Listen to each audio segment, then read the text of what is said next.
है, लेकिन गाँठी लगाना होता है। आप कथा चालू कर लो, सिर्फ 5-6 करना है ना। द्वापर युग में एक बार भगवान कृष्ण और धर्मराज युधिष्ठिर आपस में पूर्णांक चर्चा कर रहे थे।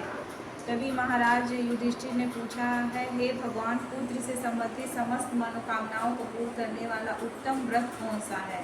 यदि मेरे ऊपर आपकी कृपा हो तो कृपा कर कहिए। भगवान श्री कृष्ण बोले, हे राजन, हर षष्ठी के समान दूसरा कोई व्रत नहीं है।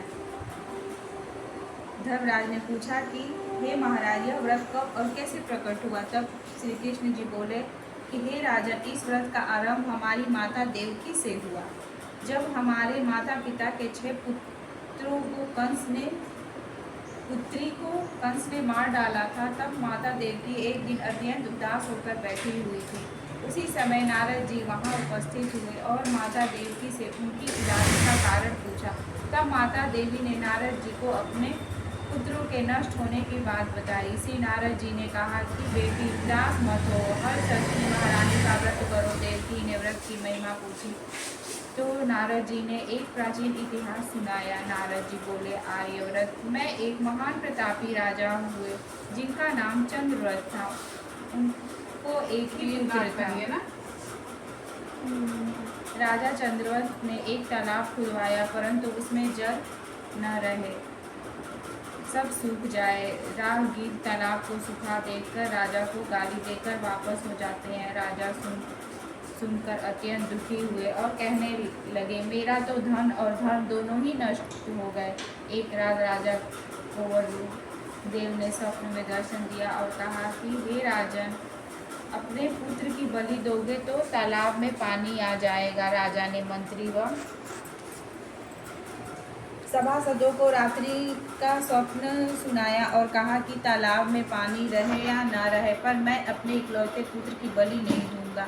इस बात को राजकुमार ने सुना और कहा, मैं स्वयं बलि हो जाऊंगा, जिससे मेरे पिताजी को राहगीरों की गालियां सुनने को नहीं मिलेगी। तब मेरा और मेरे पिता दोनों का यश होगा।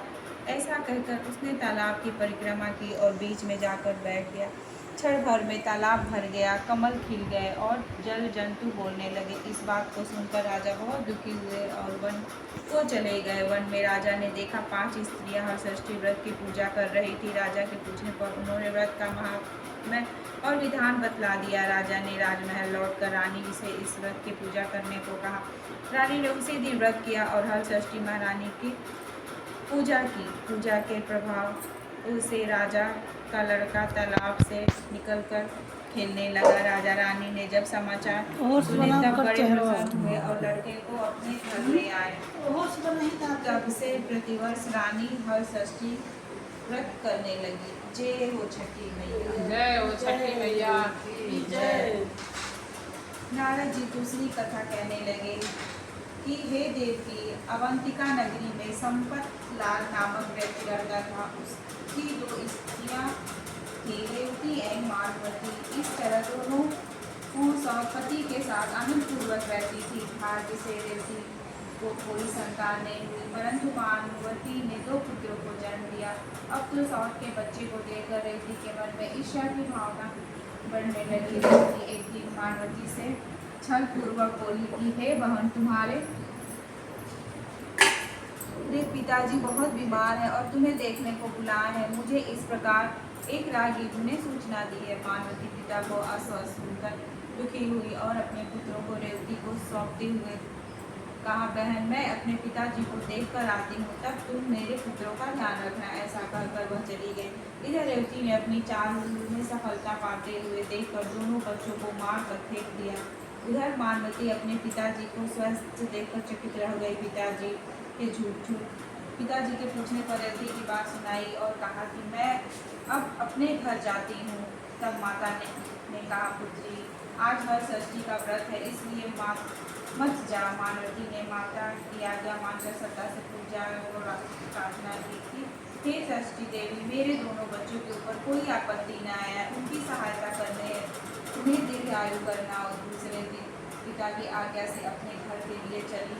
कभी रास्ते में गांव के बाहर अपने दोनों बच्चों को खेलते देखकर आश्चर्य में डूब गई कि इन्हें यहाँ कौन लाया। गाया, हे माता रेवती माता ने हमें मारकर यहाँ फेंक दिया था, एक दूसरी माता आकर हमें जिंदा कर गई। मानवती षष्ठी देवी की कृपा मानकर बच्चों को लेकर अपने घर पहुंची। रेवती और अन्य स्त्रियाँ आश्चर्य माला और मानवती से सारी बात जानकर सभी स्त्रियाँ षष्ठी माता का वध करने लगी।